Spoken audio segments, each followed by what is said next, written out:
दोस्तों, स्वागत है आपका आपके अपने यूट्यूब चैनल जिसका नाम है जीसीआई टीवी।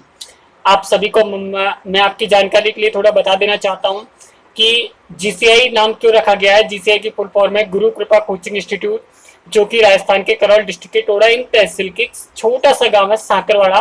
उस गांव में ये कोचिंग इंस्टीट्यूट वहां पर संचालित है और मैं आशीष शर्मा अपने कोचिंग इंस्टीट्यूट और यूट्यूब चैनल के माध्यम से आप सभी का बहुत बहुत स्वागत है। आपका मोस्टली वेलकम है आप सभी का इस चैनल पर। अब मैं आपको सीधा ले चलता हूं क्लास की तरफ।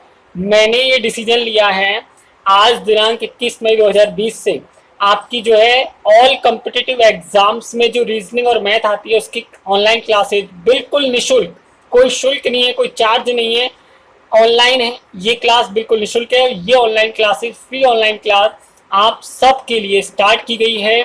तो जो जिस कॉम्पिटिटिव एग्जाम से जुड़े हुए हैं वो उन सभी के लिए ये बहुत इंटरेस्टिंग रहने वाली है क्लासेस। तो आप सभी जुड़े रहें, लास्ट तक जुड़े वीडियो के साथ में, ज़्यादा से ज़्यादा स्टूडेंट्स को और भी ज़्यादा आप कनेक्ट करें, जोड़ें, ये मेरी आपसे रिक्वेस्ट है। चलिए चलते हैं क्लास की तरफ। देखिए, रीजनिंग के बारे में मैं आपको बता दूं, लगभग 90 से 95% जो वैकेंसियां निकलती हैं उन सब में, चाहे वो 4th ग्रेड की हो चाहे वो किसी भी लेवल की हो, 90% से अबव हर एग्जाम में रीजनिंग और मैथ से रिलेटेड आपकी जो है क्वेश्चंस जरूर पूछे जाते हैं। अब मैं आपकी जो ऑनलाइन क्लासेस स्टार्ट हो रही है इसमें रीजनिंग जो सब्जेक्ट है, इस रीजनिंग सब्जेक्ट का पहला टॉपिक लेने जा रहा हूं जिसका नाम है कैलेंडर। कैलेंडर के 2 से 5 क्वेश्चन हर एग्जाम में पुटअप होते हैं जिसमें रीजनिंग आती है। अब ये कैलेंडर जो टॉपिक है आपका, इसको मैं इस प्रकार से आपको जो है डिफाइन करूंगा, इस प्रकार से आपको समझाऊंगा पूरे इंटरेस्ट के साथ में कि आपको कैलेंडर नामक जो टॉपिक है ये हमेशा हमेशा के लिए आपके हर एग्जाम के लिए क्लियर हो जाए। अधिकतर जो ऑनलाइन क्लासेज स्टार्ट की जाती है जिसमें आपको रीजनिंग पढ़ाई जाती है उसमें जनरली होता क्या है कि एक सब्जेक्ट विशेष ले लिया जाता है। एक जैसे भाई एक एग्जाम ले ली जाती है, जैसे पटवारी हुई एग्जाम्पल के लिए, पटवारी के लिए रीजनिंग, ठीक है, टीचर्स के लिए रीजनिंग, ठीक है, एसएससी के लिए। लेकिन जो मैं आपको रीजनिंग की क्लास एक कैलेंडर टॉपिक पढ़ाने जा रहा हूं, ये आपकी जिस एग्जाम में ये कैलेंडर का टॉपिक आता है उन सब के लिए है। और ऐसे ऐसे आपको फॉर्मूलेज और ट्रिक बताऊंगा मैं आपको कि आपका चुटकियों में कैलेंडर का टॉपिक हमेशा हमेशा के लिए माइंड में फिट हो जाए और कैलेंडर की जो प्रॉब्लम्स है उनका एक चुटकी में आपका जो है सॉल्यूशन हो जाए। चलिए, कैलेंडर टॉपिक में आपको ये जानना जरूरी है। हाँ, एक आपसे गुजारिश जरूर करता हूं, मैं रिक्वेस्ट कर रहा हूं, लॉकडाउन का समय चल रहा है, सारी शॉप वगैरह ये बंद हैं, अभी गतिविधियां संचालित नहीं हुई है पूरी तरीके से, तो इसलिए बोर्ड का थोड़ा अभाव है।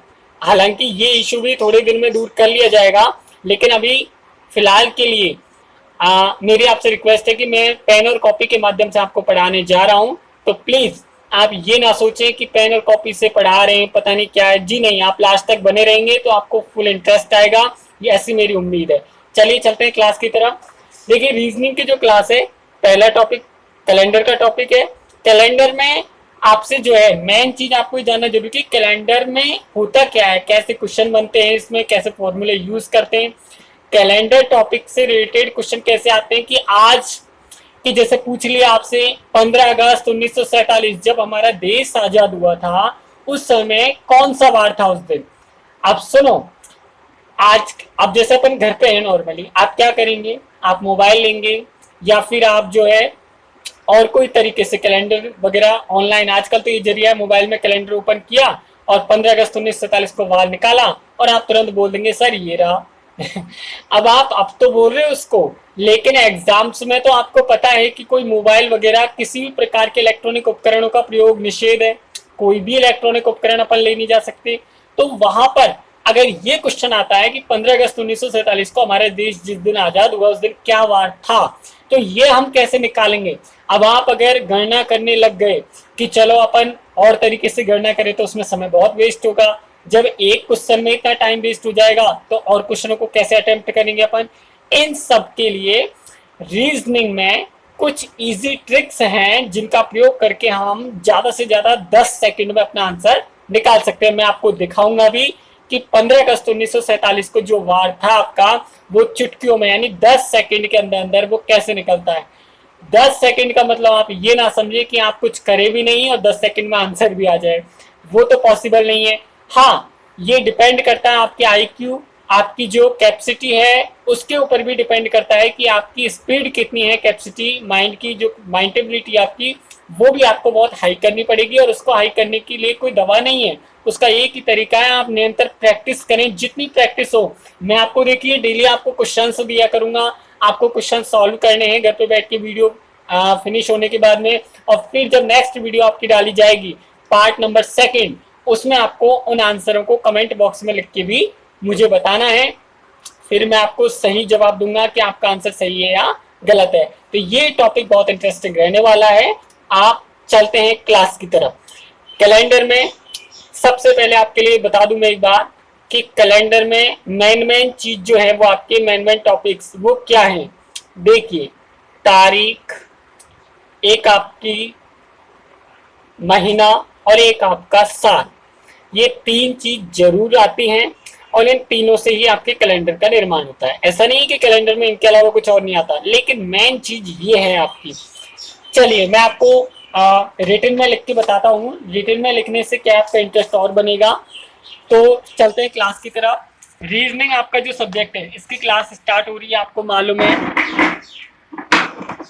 देखिए, रीजनिंग में मैंने आपका जो टॉपिक है वो आज की डेट डाल देता हूं मैं। आज डेट है 21 मई 2020, ठीक है। अब रीजनिंग में टॉपिक लिया है मैंने आपका कैलेंडर। अब ये जो कैलेंडर टॉपिक है, इस कैलेंडर टॉपिक में मेन चीज क्या होती है वो देखिए मैं बताता हूँ आपको कि ये अपने कौन कौन सी चीजें काम में आएंगी।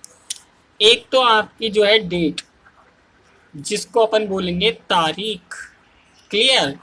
एक आपकी जो है आपका माह, जी हाँ, यानी महीना, आपको पता है महीना जरूर आता है। एक आप महीने को इंग्लिश में बोलते हैं बच्चों मंथ्स, क्लियर। और एक आपका जो है वो है आपका वर्ष, जिसको आप बोलते हैं साल, यानी कि ईयर, क्लियर।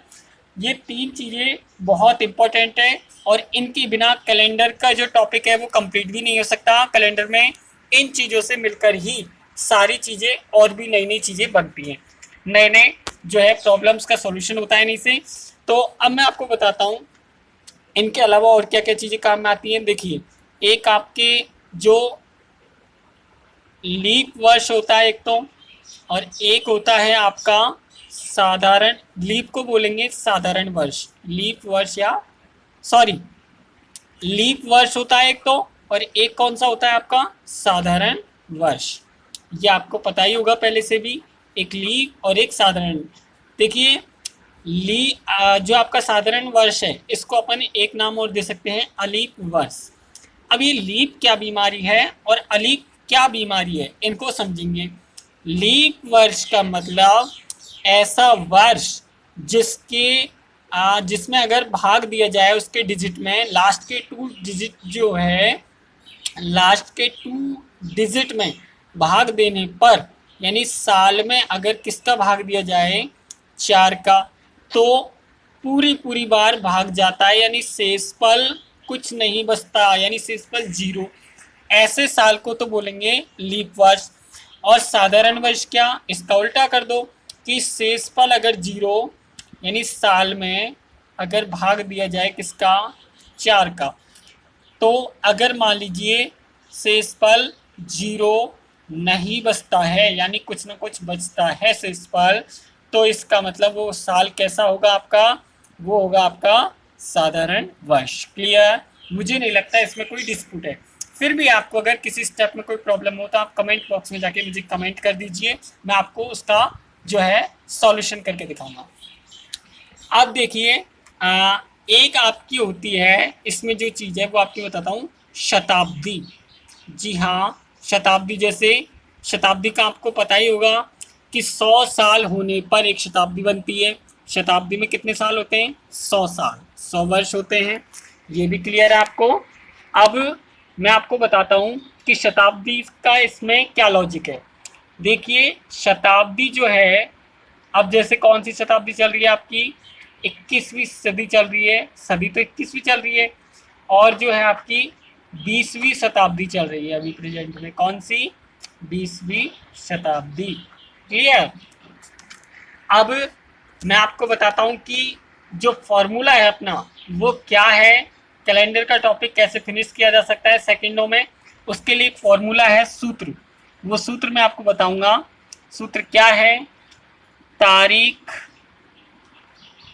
ये सूत्र आप सभी नोटिस करें, तारीख प्लस माह प्लस वर्ष प्लस शताब्दी कोड प्लस, ये स्पेस कम है मेरे पास इसलिए मैं थोड़ा नीचे लिख देता हूँ, लीप वर्ष।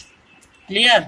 और इन सब के बटे में क्या आ जाएगा आपका 7, क्योंकि 7 का भाग इसलिए दे रहे हैं बच्चों क्योंकि 7 जो है, सप्ताह के कितने दिन होते हैं एक सप्ताह में? 7 दिन, इसलिए यहाँ पे 7 का लॉजिक रखा गया है। क्लियर? अब मैं आपको जो है क्लियर करता हूँ। इस सूत्र में देखो क्या क्या चीज आई है, देख लो, वही आ गई ना, तारीख, माह यानी महीना, वर्ष जो आपको मिलेगा, शताब्दी कोड, जी हाँ ये क्या है इसको भी समझाऊंगा मैं, लीप वर्ष अभी अभी मैंने आपको बताया। जैसे एग्जाम्पल के लिए आपके पास क्वेश्चन आता है कि मान लीजिए एक एग्जाम्पल के लिए मैं क्वेश्चन रखता हूँ आपके सामने, एक एग्जाम्पल ले रहा हूँ मैं, वही क्वेश्चन ले लेता हूँ जो मैं आपको स्टार्टिंग बताया था कि 15 अगस्त हमारा देश जब आज़ाद हुआ, 15 अगस्त 1947, उस दिन कौन सा वार था? अपन को डे निकालना है। आपके सामने 4 ऑप्शन मिलेंगे, 4 से 5 भी मिल सकते हैं, उनमें से आपको एक करेक्ट आंसर का सिलेक्शन करना होता है।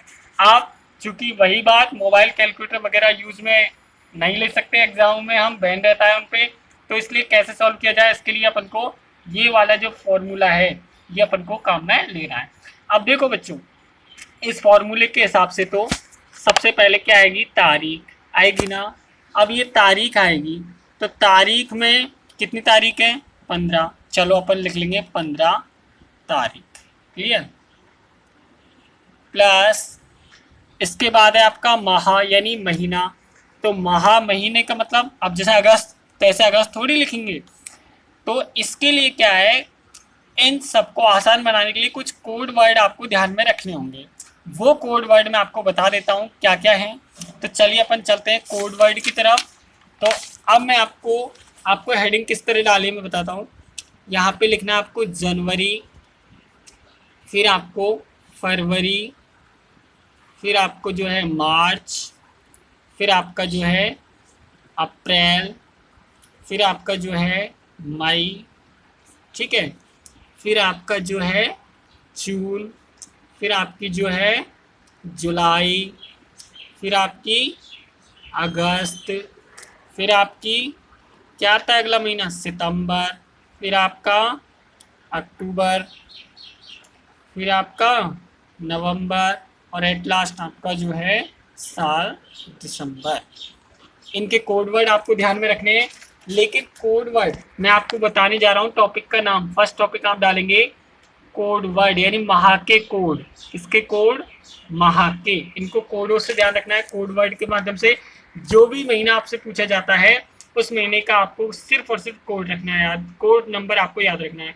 अब आप सोच रहे होंगे कोड नंबर क्या, मतलब जो जिस नंबर पे महीना आता है वो? जी नहीं, इनके लिए कुछ स्पेशल ट्रिक्स हैं, उन्हीं के माध्यम से आपको ध्यान में रखना है। देखो मैं आपको बताता हूँ, लेकिन इसमें एक थोड़ा सा मैं आपको जो मेन चीज़ है वो क्या ध्यान में रखनी है वो मैं आपको बताता हूँ कि कोड वर्ड जो हैं वो आपके साधारण वर्ष के अलग होते हैं, साधारण वर्ष के कोड अलग होते हैं और थोड़े लीप वर्ष के अलग होते हैं। लेकिन मैं आपको इस तरीके से बताऊंगा कि आपको जरा भी कंफ्यूज नहीं होंगे और बहुत इजी वे में याद हो जाएंगे, क्योंकि आपके सामने एक प्रॉब्लम रहेगी कि 12 महीने होते हैं, सबके अलग अलग कोड याद कैसे रखें। जी हाँ, उसके लिए एक बहुत ही इजी ट्रिक मैंने बनाई है कि साधारण वर्ष में आपको ध्यान रखना है, साधारण वर्ष हो चाहे लीप वर्ष हो, केवल जनवरी और फरवरी का जो कोड है वो चेंज होगा और बाकी सारे सेम रहेंगे आपके दिसंबर तक। क्लियर? और साधारण लीप में यही फर्क है, सब कुछ सेम होते हैं, केवल जनवरी और फरवरी का कोड चेंज रहेगा, वो भी मैं आपको बताऊंगा क्या रहेगा। अब आपसे मैं जो है इसके पार्ट नंबर सेकंड में अपन शुरुआत करेंगे कोड वर्ड की, महीनों के कोड, फिर आपको बताऊंगा मैं शताब्दियों के कोड। तब तक के लिए आप चैनल के साथ में बने रहिए। अगर आपको वीडियो अच्छी लगे तो आप प्लीज़ लाइक कीजिए और आप बेल आइकन का नोटिफिकेशन का जो बटन है वो भी प्रेस कर दीजिए, ताकि जैसे ही मेरी सेकेंड पार्ट की जो वीडियो वो अपलोड हो तो आपको नोटिफिकेशन मिल जाए। तब तक के लिए बहुत बहुत धन्यवाद। आप सभी जुड़े रहें और ज़्यादा से ज़्यादा और भी स्टूडेंट और भी रिलेटिव्स को आप इस ऑनलाइन क्लासेस के माध्यम से कनेक्ट करें, यही मेरी आपसे उम्मीद है। Thank you so much.